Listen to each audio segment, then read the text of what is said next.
요한복음 14장 6절입니다. 우리 함께 봉독하겠습니다. 예수께서 이르시되 내가 곧 길이요 진리요 생명이니 아버지께로 올 자가 없느니라. 아멘. 살아계신 하나님의 말씀입니다. 말씀 전하겠습니다. 할렐루야.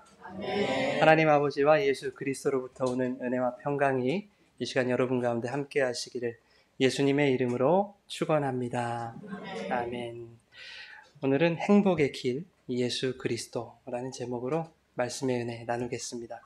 톨스토이는 인생을 이렇게 설명했습니다. 사자에게 쫓기던 사람이 막다른 절벽에 이르렀는데 마침 절벽 밑으로 늘어진 칡넝쿨이 있어서 그 넝쿨을 붙들고 이제 절벽 밑으로 내려가는 중에 절벽 아래를 보니까 악어가 입을 쩍 벌리고 떨어지기만을 기다리고 있는 상황에서 끝나는 것이 아니라 그 상황에서 이 사람이 절벽 옆에 있는 벌집을 발견하고는 한 손으로 칡넝쿨을 잡고 한 손으로는 정신없이 그 벌집에서 벌꿀을 따다 이렇게 정신없이 먹고 있다가 위를 쳐다보니까 쥐 2마리가 칡넝쿨을 갉아먹고 있는 상황, 이 인생이라고 얘기를 합니다.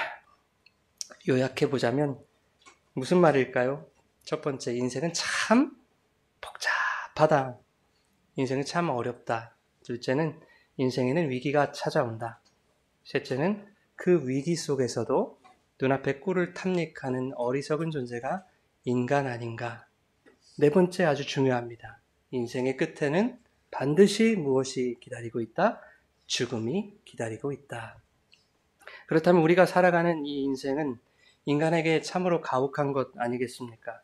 산적해 있는 복잡하고 어려운 문제들, 위기의 연속 가운데서 인간이 할 수 있는 것이라고는 고작 절벽에 달린 꿀 하나 따먹는 것, 정신없이 따먹는 그 어리석음밖에 내놓을 수 없다면, 심지어 그 끝이 죽음이라고 한다면 이따위 인생 왜 우리에게 주어졌는가 하는 의문이 들지 않으십니까? 그러나 오늘 저는 여러분과 함께 하나님이 우리에게 주신 이 인생이 얼마나 귀하고 값지며 아름답고 경이로운 것인지를 나누고자 합니다. 우리가 살아가는 이 복잡하고 힘든 인생 속에서 우리는 어떻게 위기를 극복하고 진정한 행복을 얻을 수 있는지, 그 놀라운 복음의 비밀을 오늘 나누려고 합니다. 오늘 여기 모인 모든 분이 그 복음의 비밀을 깨닫고 행복을 얻게 되는 구원의 역사가 일어나게 되시기를 예수님의 이름으로 축원합니다. 아멘. 여러분, 우리가 인생을 살아가면서 여러 가지 질문을 만나게 됩니다. 그 중에 가장 어려운 질문이 뭘까 한번 생각해 보니까 이거 같아요. 인간이란 무엇인가? 라고 하는 존재의 질문. 인간 존재에 대한 질문은 그 존재의 시작이나 본질이나 기원에 관련된 것이어서 정의를 내리기가 참 힘들죠. 뭐라고 딱히 정확한 대답을 해주기도 힘듭니다. 그러나 인간의 존재라고 하는 것은 나와 관련되어 있죠. 나라고 하는 개인의 본질과 관련되어 있는 것이기 때문에 인간은 무의식적으로 자기 존재의 근원에 대한 호기심을 갖고 있습니다. 관심을 갖게 되어집니다. 모든 인간은 살아가는 동안 한 번쯤은 존재에 대한 질문을 하게 됩니다. 인간이란 무엇인가? 그런데 이 질문이 이내 어떻게 발전하는가 하면, 그러면 나는 누구인가? 라는 질문으로 발전하게 됩니다. 자, 그런데 나는 그런 궁금증을 한 번도 가져본 적이 없다 하실 수 있을 것 같아요. 그런 분이 계실 수 있을 것 같아서 질문을 좀 바꿔봤습니다. 잘 들어보세요. 나는 왜 내 의지와는 상관없이 여기 태어났는가? 나를 존재로서 있게 한 근원은 무엇인가? 누가 날 여기에 만들었으며 나라는 존재는 결국 어디를 향해 가고 있는가? 인생은, 즉 나는 어디서 왔다가 어디로 가는가? 한 번쯤 이런 질문 앞에서 고민을 해보셨을 것입니다. 아직 경험이 없다면 아마 죽기 전에 한 번쯤은 이 고민 앞에 반드시 서게 될 것입니다. 여러분, 혹 여러분 중에 이 세상에 태어나는 것을 스스로 선택하신 분이 계십니까? 스스로 부모를 선택하신 분이 계십니까? 스스로 집안 환경을 선택하신 분이 계십니까? 아무도 없을 것입니다. 뚱딴지 같은 소리라고 하실지 모르겠지만 여러분 생각해 보십시오. 참으로 이상하지 않습니까? 왜 내 존재가 생겨나기까지 내 의사는 전혀 고려되지 않았는가 하는 겁니다. 그래서 우리는 질문을 하게 되지요. 왜 나는 내가 선택하지도 않은 이 인생을 살아가야 하는가? 왜 나는 내가 원하지도 않은 이 세상에 태어나서 내가 바라지도 않은 환경 속에서 내가 원하지도 않았던 상황들을 만나며 겪으며 살아가야 하는 것인가? 여러분, 인간은 왜 이러한 질문을 하게 되는 것일까요? 왜 그럴까요? 그 이유는 인간은 누구도 자기에게 주어진 인생이라는 그 환경 속에서 스스로 완전한 만족을 누릴 수 없기 때문입니다. 가령 여러분이 모든 것을 다 가졌다고 한번 해봅시다. 그렇다고 해서 여러분의 삶이, 여러분의 인생이 행복한 인생이라고만은 말할 수 없을 겁니다. 이 세상에 불안과 염려, 근심과 걱정이 없는 인생이 어디 있겠습니까? 질병과 아픔, 문제와 고통은 누구에게나 일어나죠. 돈이 많고 사회적으로 성공한 사람들도 예외는 아닌 것입니다. 즉, 그 누구에게도 완전히 채워지지 않는 공허함이 있더라 하는 것입니다. 그 공허함이 사람을 불안하게 만듭니다. 그래서 그 누구라도 인생에 대한 질문을 피해갈 수는 없는 것이죠. 삼성의 창업자인 고 이병철 회장은 대한민국 최고의 부와 명예를 누렸던 분입니다. 그런 분이 자신의 죽음을 한 달여 남겨놓고 천주교의 정의채 신부라는 분에게 24가지의 질문을 쏟아놓습니다. 첫 번째 질문은 신의 존재를 어떻게 증명할 수 있는가 하는 질문이었습니다. 그리고 그의 질문은 내세에 대한 궁금증으로 이어지다가 마지막 지구의 종말은 오는가? 라는 질문으로 마무리됩니다. 세상에서 가질 수 있는 모든 것을 가졌고 이룰 수 있는 모든 것을 이루었던 분이죠. 그러나 그것만으로는 채울 수 없는 무언가가 있었다는 뜻입니다. 자신의 힘과 능력, 세상의 경제, 논리만으로는 성공한 인생, 행복한 삶이라고 말하기에 부족함이 있더라 하는 것이죠. 많은 것을 가졌고 누렸지만 마음 한켠에는 어땠을까요?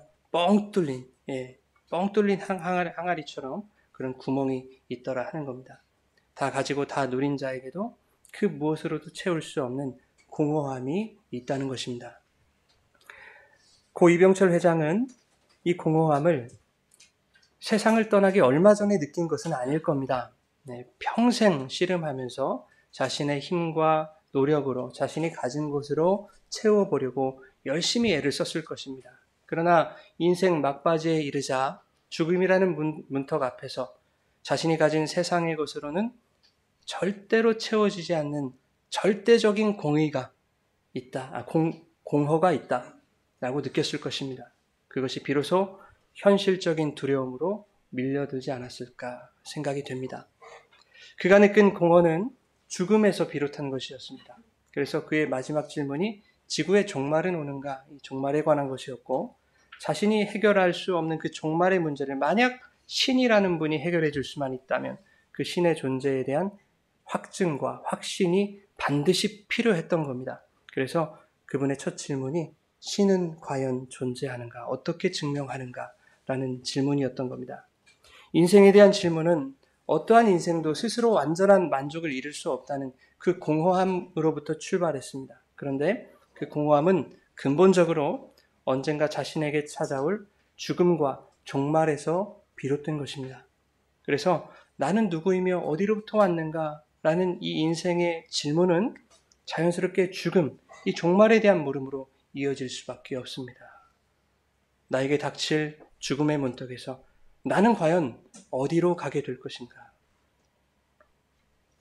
종말이라고 하는 그 두렵고 불확실한 한계적 상황에서 인간은 자신의 한계를 초월하는 절대적인 힘을 찾게 됩니다. 그래서 나는 누구이고 어디로부터 왔으며 어디로 가는가? 이 질문에 대한 해답을 신의 존재에서 찾고자 하는 것입니다. 그렇다면 과연 신은 존재하는가? 신은 있으십니까? 라는 것이죠.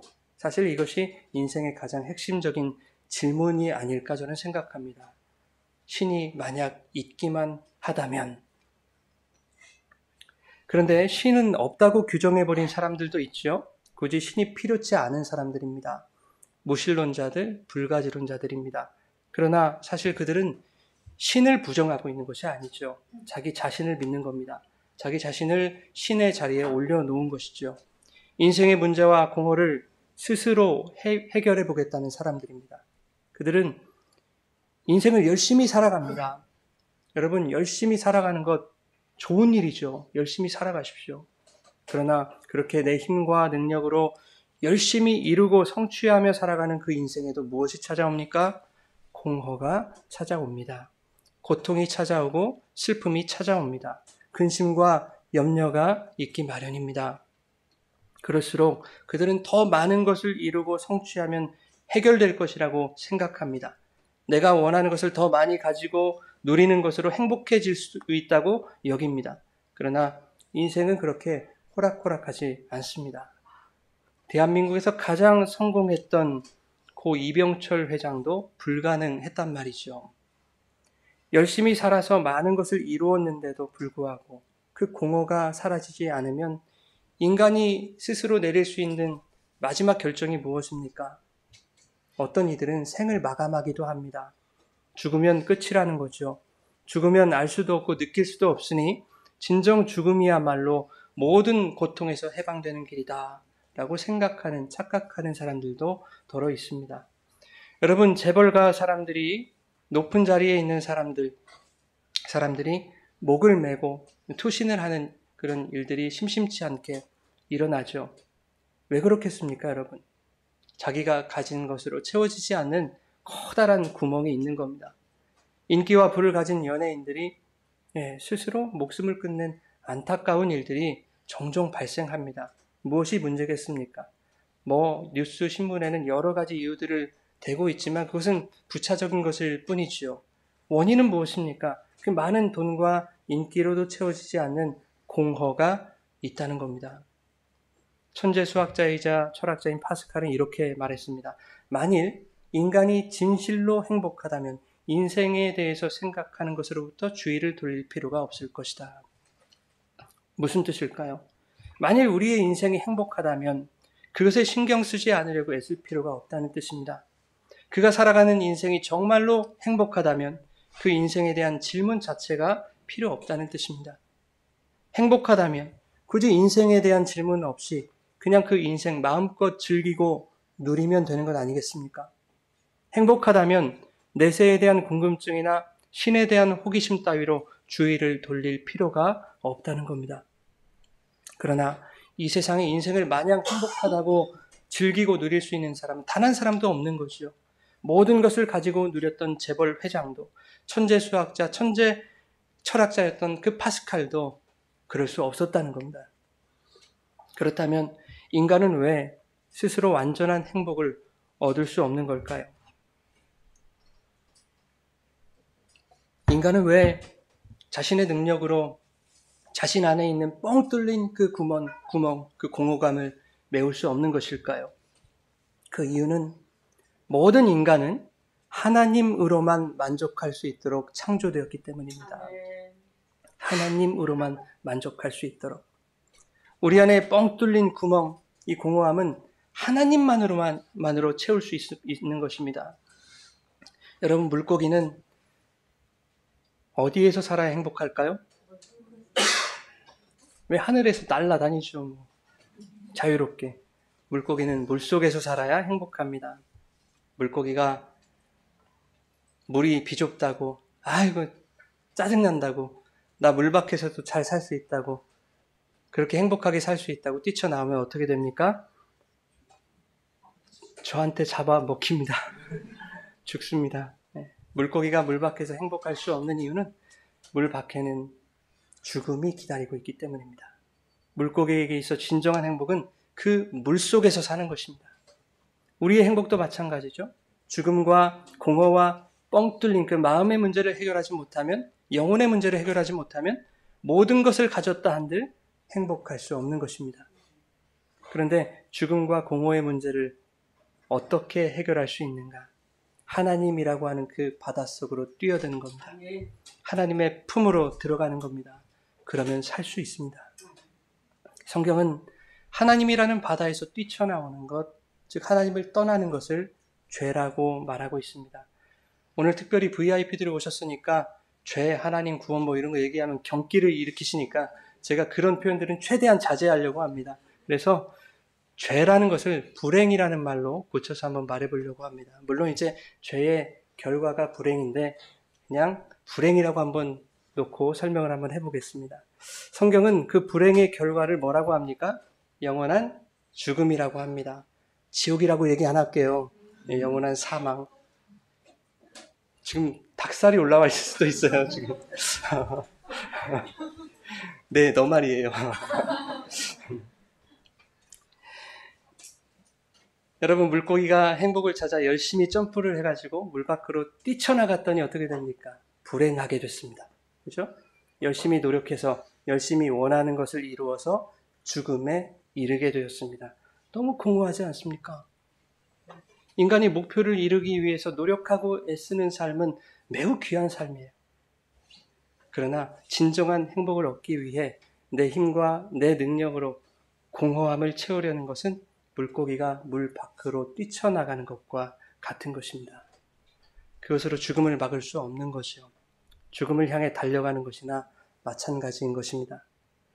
죽음을 극복할 수 없는 그 인간의 한계에서 오는 공허함과 불행은 아무리 많은 것을 가지고 이루고 성취해도 그것들로 채울 수 있는 것이 아닙니다. 그 공허함은 오직 하나님만으로 채울 수 있는 것이며 인간은 오직 하나님만으로 행복을 얻을 수 있는 것입니다. 여러분, 하나님은 살아계십니다. 지금도 우리와 함께 하십니다. 현규 한번 봐봐, 계시는지. 계신다니까? 하나님 함께 계세요. 그러나 보이지 않는 하나님을 믿기란 쉽지 않죠? 쉽지가 않은 거예요. 그래서 믿지 않는 사람들이 이렇게 말합니다. 세상에 하나님이 어디 있어? 이 말을 달리 표현하자면 눈에 보이지도 않는 그 하나님이라는 존재를 어떻게 증명할 거냐? 증명할 수 있으면 해봐라 라는 것과 같습니다. 그런가 하면 이렇게 비꼬는 사람들도 있습니다. 형규는 그러지 않았지만 이렇게 비꼬는 사람들도 있어요. 인간이 창조되었다고? 인간은 아메바로부터 진화된 거 아니야? 이렇게 생각하시는 분들이 많죠. 왜냐하면 학교에서 그렇게 배우니까 어쩔 수 없는 겁니다. 저는 여러분에게 하나님의 존재와 인간 창조의 증거를 자연과학이나 인문학이나 철학 등으로 설명해낼 자신이 없습니다. 증명할 수가 없습니다. 왜? 하나님은 세상의 모든 학문을 초월해 계신 분이기 때문에. 세상의 학문으로 증명할 수 없는 분입니다. 세상의 학문으로 증명하려는 시도가 뭔지 아십니까? 아담이 선악 따먹는 겁니다. 내가 그 하나님을 규정해 보리라. 그건 죄입니다. 또한 하나님은 세상의 증명을 필요로 하는 분도 아니죠. 그러나 저는 오늘 성경이 어떻게 하나님의 존재를 증거하는지 소개는 해드릴 수 있습니다. 여러분, 세상에는 수많은 신화들이 존재합니다. 신화들 속의 신들은 대개 그들의 기원에 대해서 어떻게 생겨났는지 그 기원에 대해서 설명하려고 애를 씁니다. 어떻게 존재하게 되었는지를 구구절절히 설명을 해서 신적 존재의 당위성을 확보하려고 하는 겁니다. 그러나 하나님은 그럴 필요가 없는 분이죠. 출애굽기 3장에 하나님이 모세에게 자신의 이름을 가르쳐 주실 때 이렇게 말씀하셨습니다. 나는 스스로 있는 자다. 이렇게 말씀해 주셨어요. 어제 김현우 목사님 설교에서도 에고 에이미 말씀해 주셨는데 히브리어로는 에히에 아쉐르 에히에, 예수님이 에고 에이미 나다 하신 그 말씀과 똑같은 말이거든요. 그 말에서 여호와, 나는 스스로 있는 하나님이다. 여기서 여호와가 나왔습니다. 굳이 자신의 존재를 구구절절 증명하실 필요가 없는 거예요. 하나님은. 왜? 존재하는 분이시기 때문입니다. 새삼스럽게 증명할 필요가 없는 거죠. 여러분, 저는 김영빈입니다. 김영빈이라고요. 네. 이것이 제 존재를 설명하고 증명하는데 부족함이 있습니까? 저는 김영빈이에요. 굳이 저는 1978년 1월 30일에 태어났는데 폭설이 내렸던 탓에 병원을 가지 못해서 아버지가 탯줄을 잘라주셨고 구구절절 제가 그 설명하지 않아도 되는 거 아니겠습니까? 그렇죠? 하나님의 존재는 그분이 가르쳐 주신 이름으로서 그 진리 그 자체입니다. 그러나 비진리는 그것을 진리로 보여지게 하기 위하여 이름을 만들고 이력을 꾸며서 포장해야 하는 것이죠. 성경의 첫 구절인 창세기 1장 1절에 이렇게 말씀합니다. 우리 같이 한번 읽어볼까요? 화면을 보시고 시작. 하나님이 자기로 쌓고 하나님의 형상대로 사람을 창조하시되 남자와 여자를 창조하시고. 뭔가 이상하시죠? 잘못 표기를 했다는 거예요, 제가. 너무 흥분을 한 나머지 창세기 1장 1절을 27절로 이렇게 했는데 창세기 1장 1절 다 같이 암송하시겠습니다. 시작. 하나님이 천지를 창조하시니라. 태초에 하나님이 천지를 창조하셨대요. 그 하나님이 어떤 분이신지 굳이 설명하지 않습니다. 그렇죠? 성경의 가장 첫 장 첫 절에 하나님이 창조하셨다고 말씀하세요. 이미 스스로 계신 분이기에 그분이 어떻게 세상을 창조하셨는지에 대해서만 구체적으로 설명하시면 되는 겁니다. 하나님. 여러분, 신화 속의 신들이 세상을 어떻게 창조했는지 성경처럼 뚜렷한 목적과 계획을 구체적으로 이렇게 기록하고 있는 창조 신화는 어디에도 없습니다. 수많은 이단들이 자기가 하나님이라고 교리도 만들어내지 않습니까? 얼마 전에 책도 왔어요. 이렇게 두꺼운 책. 하나님이 딱 있어요. 사진이. 거기에. 자기가 하나님이라고. 그렇게 책도 만들어내요. 그런데 어디를 봐도 어떻게 세상을 창조해냈는지 그거 기록된 것을 한 번도 보지를 못했습니다. 창조의 구체적인 내용을 기록하고 있는 신화가 하나도 없다는 거예요, 여러분. 왜 그렇겠습니까? 감히 흉내낼 수가 없기 때문입니다. 인간이 아무리 이야기로 꾸며보려 해도 온 우주 만물의 창조를 꾸며내기란 엄두가 나지 않는 거예요. 창조는 유일한 신이신 하나님만이 하실 수 있는 고유의 영역이기 때문입니다. 그런데 과학은 뭐라고 합니까? 우주 생성에 대한 우발적인 원인을 주장하죠. 그 주장들은 모두 가설일 뿐입니다, 여러분. 그런데 그 가설들을 사실로 믿고 있다는 그 자체가 이미 과학적이지 않지 않습니까? 인간이 단세포로부터 진화했다라는 가설만 보더라도 그것을 과학이라고 말하기 너무 부끄러운 것 아니겠습니까? 그 단세포는 어떻게 생겨났는가? 처음부터 있었어. 스스로 생겨났어. 여러분, 이게 과학의 한계입니다. 빅뱅도 마찬가지 아닙니까? 대폭발의 원인은 어떻게 생겨났는가? 대답해 줄 수 없습니다. 여러분, 어떠한 물질이 우발적으로 발생할 확률, 어떠한 물질이 스스로 생겨날 확률이 10의 16만 7천 승분의 1입니다. 10의 16만 7천 승분의 1. 그런데 과학은 10의 50 승분의 1만 되면 확률 없음 제로라고 과학이 약속했습니다.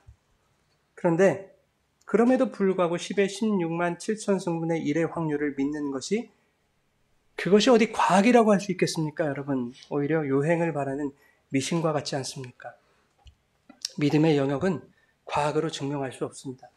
과학이 주장하는 어설픈 논리보다 군더더기 없이 나는 스스로 있는 하나님이다, 스스로 있는 자다 라고 선언하시고 자신의 목적과 뜻과 의지와 계획에 따라 온 우주 만물을 창조하신 그 하나님을 믿는 것이 지혜로운 것입니다. 지혜로운 것. 여러분, 동서고금을 막론하고 인간이 살아가는 곳에는 어디나 종교가 있습니다. 종교. 문명과 차단된 오지를 가더라도 거기에 신을 숭상하는 문화가 있습니다. 그것이 의미하는 것은 뭘까요? 인간에게는 신에 대한 갈망이 있다라는 것이죠. 누가 가르쳐주지 않아도 인간 안에는 신에 대한 동경과 기대가 있는 것입니다. 이상하죠, 여러분? 초상집에 가면 종교가 없는 분들도 이렇게 말하지 않습니까? 좋은 곳으로 가셨을 거예요. 부디 그곳에서도 행복하시기를, 평안하시기를 기원합니다. 그냥 인사치레로 하는 말 같지만 들켜버린 거죠. 자신 안에 있는 신에 대한 인식을 들켜버린 겁니다. 인간 안에는 무의식적으로 신을 동경하고 있는 마음이 있는 거예요. 여러분, 인간은 어떻게 신에 대하여 인식하게 되었을까? 이제 창세기 1장 27절입니다. 읽겠습니다.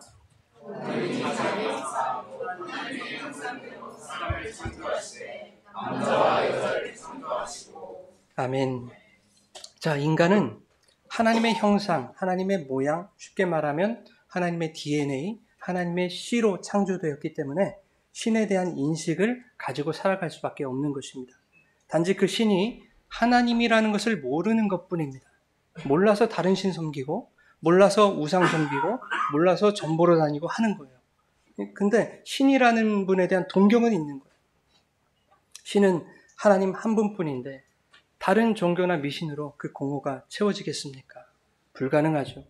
어렸을 때 외국으로 입양 갔던 아이들이 성장을 하면 얼굴도 모르고 기억도 없는 그 자신의 뿌리에 대해서 알고 싶어 하지 않습니까? 멀리 타국에서 자랐더라도 그들 안에 무엇이 있어요? 부모의 모양과 형상과 씨앗과 DNA가 들어있기 때문입니다. 그러면 인간은 왜 신에 대한 갈망을 가지게 되었는가? 모든 인생에는 그들 스스로 해결할 수 없는 문제가 있기 때문입니다. 공허하기 때문이고 불행에 빠져 있기 때문입니다. 자기들의 능력으로 온전한 만족과 행복을 얻을 수 없기 때문입니다. 그래서 인간은 자신의 한계와 불가능을 해결할 수 있는 길, 진정한 행복으로 향하는 길을 찾게 되는데 그 길을 신에게서 찾고 싶은 것입니다. 왜? 내 힘으로 안 되는 것을 알았거든요. 죽음을 내 힘으로 어떻게 해결할 수 있겠습니까? 언젠가는 죽음에 이르게 될 존재에서 비롯한 그 공허함을 인간이 해결하는 것은 불가능하지요. 그러니 신이 존재한다면 그 신에게서 길을 찾고 싶은 것입니다. 여러분, 그 길을 찾지 못하면 인간은 만족할 수 없습니다. 그 길을 만나지 못하면 행복으로 나아갈 수 없습니다. 하나님이 자신의 형상으로 인간을 만드셨다라고 말씀하고 있는데 이것은 모든 인간이 그 길을 만나서 행복해지기를 바라시는 마음으로 만드셨다는 뜻입니다. 고린도후서 4장 4절에 보면 인간을 창조하신 그 하나님의 형상이 무엇인지 이렇게 말씀합니다. 우리 같이 한번 읽어볼까요? 그리스도는 하나님의 형상이라.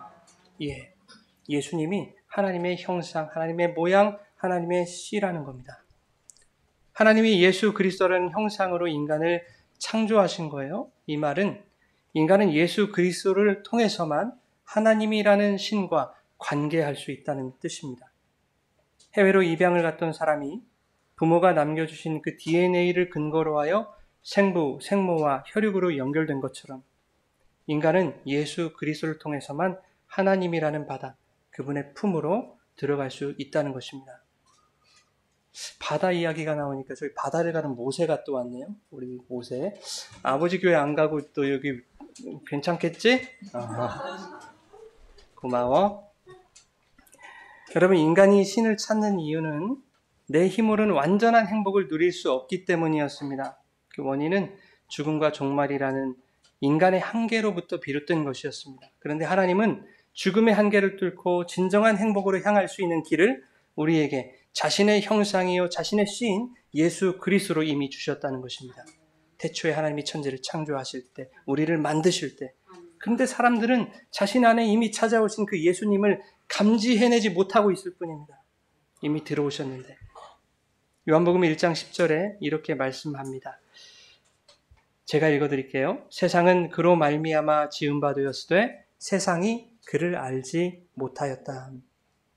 아직 깨닫지 못한 것뿐이지 하나님의 형상으로 창조하신 모든 사람 안에 이미 그리스도는 찾아오셨습니다.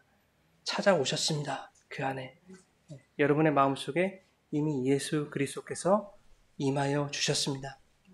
그렇다면 예수 그리스도는 우리에게 왜 오셨을까? 우리 그 다음 말씀 요한복음 8장 14절입니다. 시작. 예수께서 대답하여 이르시되 내가 나를 위하여 증언하여도 내 증언이 참되니 나는 내가 어디서 오며 어디로 가는 것을 알거니와 너희는 내가 어디서 오며 어디로 가는 것을 알지 못하느니라. 아멘. 예수께서 말씀하셨습니다. 내가 어디서 오며 어디로 가는 것을 알거니와 너희는 모른다. 이것은 인생이 어디로부터 오며 어디로 향해 가는가를 오직 예수님만이 아신다는 뜻입니다. 그러니 예수님만이 우리의 인생을 가이드하실 수 있는 분이다 라는 뜻이죠. 예수님만이 우리를 하나님이라는 바다로 인도하실 수 있다라는 것입니다. 우리를 하나님의 품으로 인도하여 완전한 행복을 누리며 살아가게 하시려고 예수님이 여러분 가운데 찾아오신 거예요. 여러분, 인생은 길찾기와 같습니다. 사람들은 나름의 행복의 길을 찾죠. 행복해지기 위해서 선택하는 길은 사람마다 다 다릅니다. 돈을 많이 버는 것, 큰 집을 사는 것, 비싼 외제차를 타는 것, 대기업에 들어가는 것, 좋은 사람과 결혼하는 것, 자식들 성공하는 것, 건강한 것, 여러 가지가 있죠. 저마다 선택할 수 있는 수많은 행복의 길들이 있습니다. 그러나 문제는 불행에 빠진 인간의 공허함, 죽음의 문제, 종말의 문제는 그런 것들로 채워지지 않는다는 것입니다. 그런 것들로 해결되지 않습니다. 단테의 신곡 처음 구절을 보면 이렇게 말합니다. 인생길의 절반을 지나 어두운 숲속에 있음을 알았으나 어긋난 길에 서 있었다. 다시 한번 들어보세요. 인생길의 절반을 지나 어두운 숲속에 있음을 알았으나 어긋난 길에 서 있었다. 비극 아닙니까, 여러분? 여러분, 세상이 제시하는 행복해지기 위한 수많은 길들 중에 어떠한 길을 내가 선택해서 열심히 달려왔는데 그렇게 인생의 절반을 지났을 때, 아니 중반을 지났을 때, 아니 죽음의 문턱에 이르렀을 때 내가 어두운 숲속에 있다는 것을 깨닫게 된다면, 내가 선택한 길이 잘못된 길이고 어긋난 길이라는 것을 알게 되었다면 여러분, 그것은 비극 아니겠습니까? 그런데 모든 인생이 바로 그 비극 앞에 놓여 있다는 것. 모든 인생, 죽음, 종말, 공허라는 비극 말입니다. 그 비극적인 나의 존재를 깨닫고 신은 존재하는가? 신이란 분은 계십니까? 라고 이렇게 신에게서 길을 찾기 원하는 자들에게 예수님은 이렇게 대답하십니다. 요한복음 14장 6절입니다. 같이 읽겠습니다. 예수께서 이르시되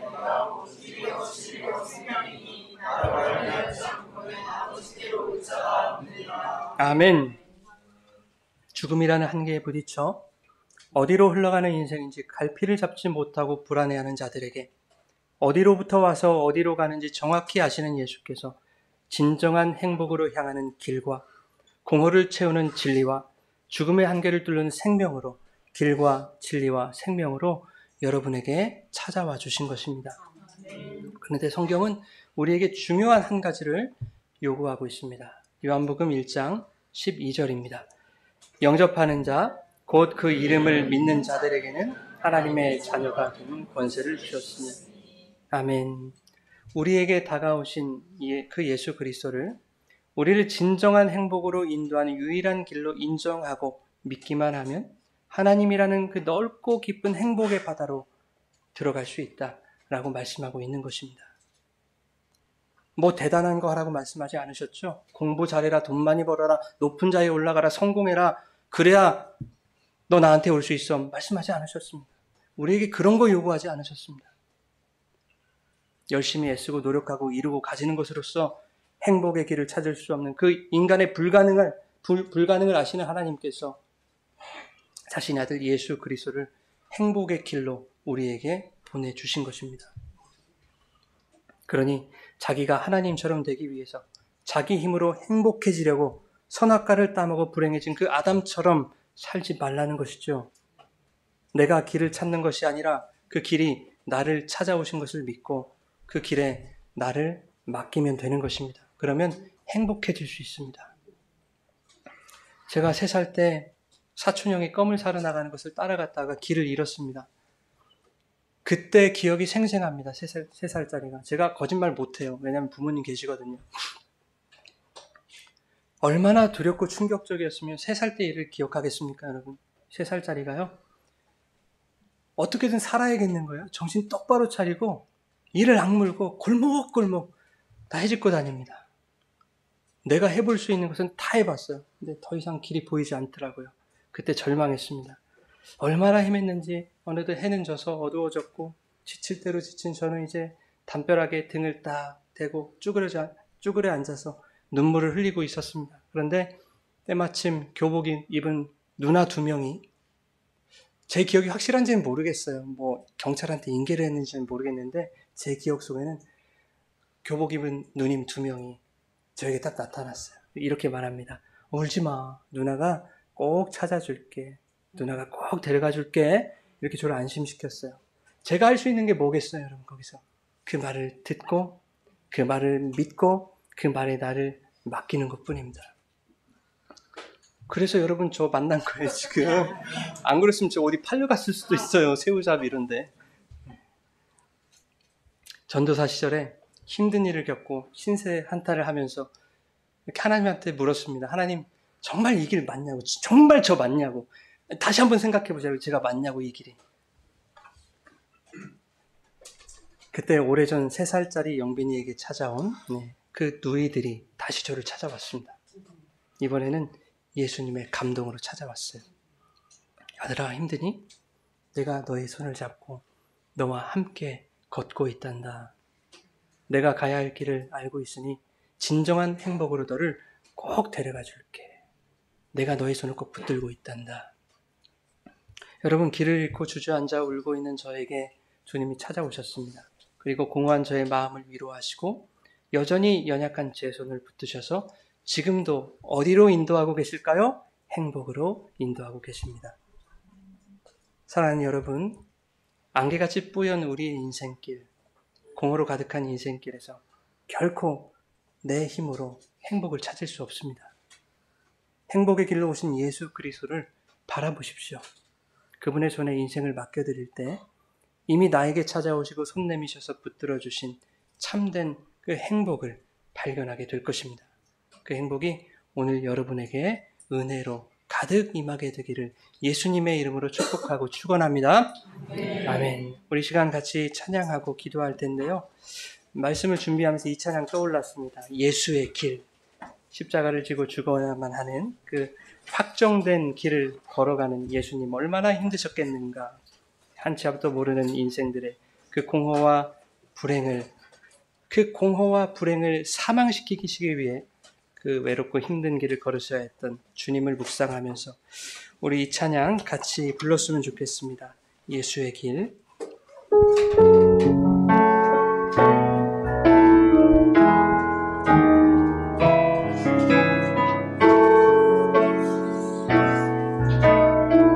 안개 속에서 주님을 보내, 안개 속에서 주님을 보내, 아무도 없을 것 같던 그곳에서 손 내미셔서 나를 붙드네, 길 잃고 쓰러져가던 그곳에서 안개 속에서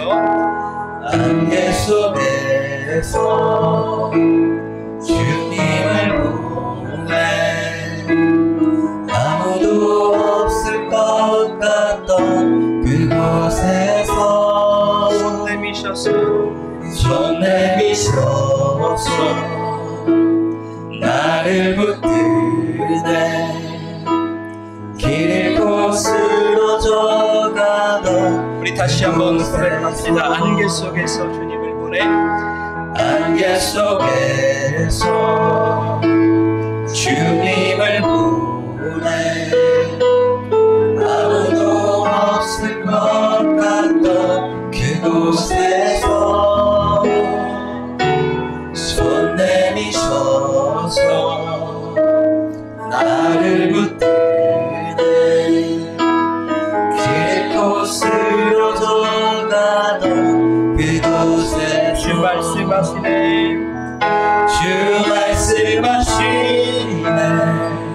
내 손잡으라고, 내가 곧 길이요 진리 생명이니 나 그 길을 보내, 주 예비하신 곳 다른 길로 돌아서지 않으리. 예수의 길, 그 좁은 길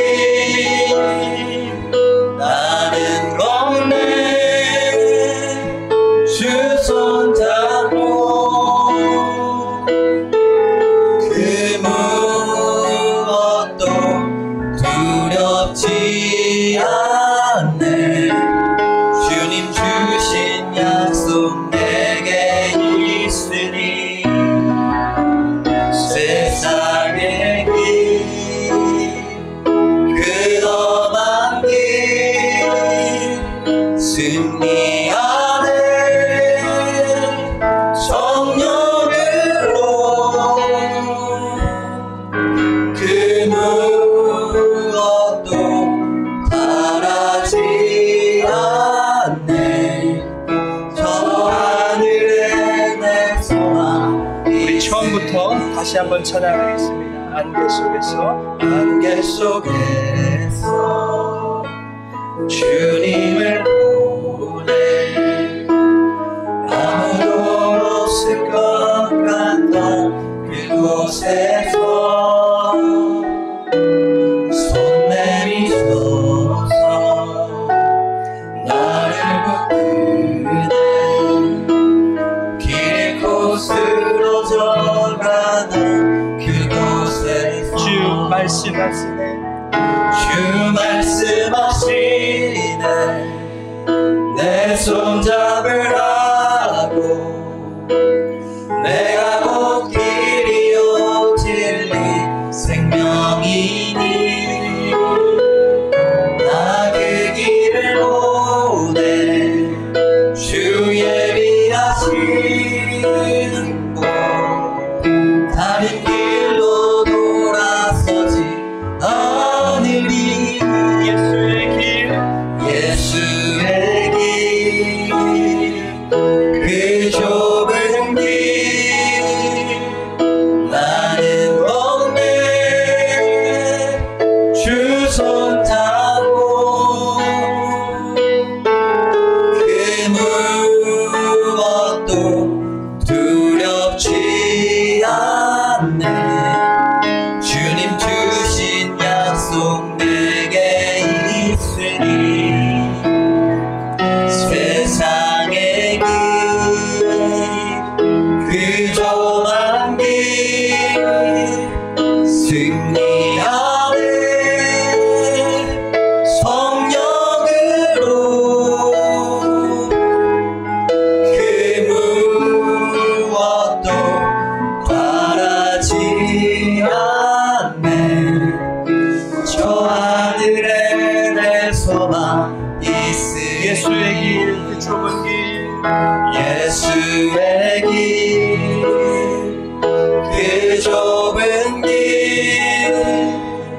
나는 걷네. 주 손 잡고 그 무엇도 두렵지 않네. 주님 주신 약속 내게 있으니 세상의 길 그 험한 길 승리하네. 성령으로 그 무엇도 바라지 않네. 저 하늘에 내 소망 있으니 저 하늘에 내 소망 있으니 저 하늘에 내 소망 다시 한번 있으니 저 하늘에 내 소망 있으니 저 하늘에 내 소망 있으니. 우리 다 같이 이렇게 한번 기도합시다. 악어가 입 벌리고 기다리고 있는 벼랑 끝 같은 인생, 안개처럼 희뿌연 인생, 이를 악물고 정신 바짝 차려도 도무지 내 힘으로는 길을 찾을 수 없고 공허를 채울 수 없는 불행한 우리 인생길에서 예수님 만나기 원합니다. 주님 바라보기 원합니다. 주님께 내 인생 맡기기를 원합니다. 주님이 역사의 주인, 생명의 주인, 행복의 주인임이 믿어지게 하여 주시옵소서. 우리 같이 한번 기도하겠습니다. 오 주님, 아버지 감사합니다. 오늘 귀한 아버지 하나님의 복음의 은혜를 초청해 주셨습니다. 어색하고 아버지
사방으로 펼쳐진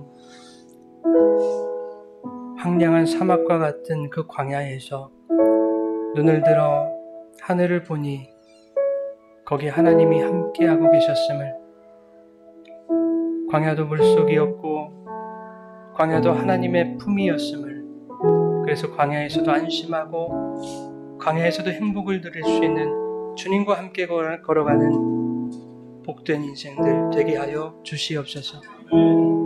특별히 VIP 마음문 열어주시고 예수님을 나의 구주로 행복의 길로 영접하는 믿음을 이 시간 허락하여 주시옵소서. 블레싱 전도로 함께하는 지구촌교회 모든 팀원들의 삶을 축복하시고 그들이 걷는 모든 인생길에 오직 주님이 주인 되어 주시옵소서.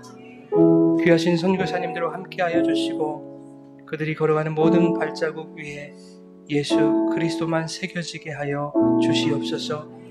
사랑하는 성도들과 성령으로 동행하셔서 자기를 부인하고 십자가 지고 예수를 따르는 예수의 길만 걸어가게 하여 주시옵소서.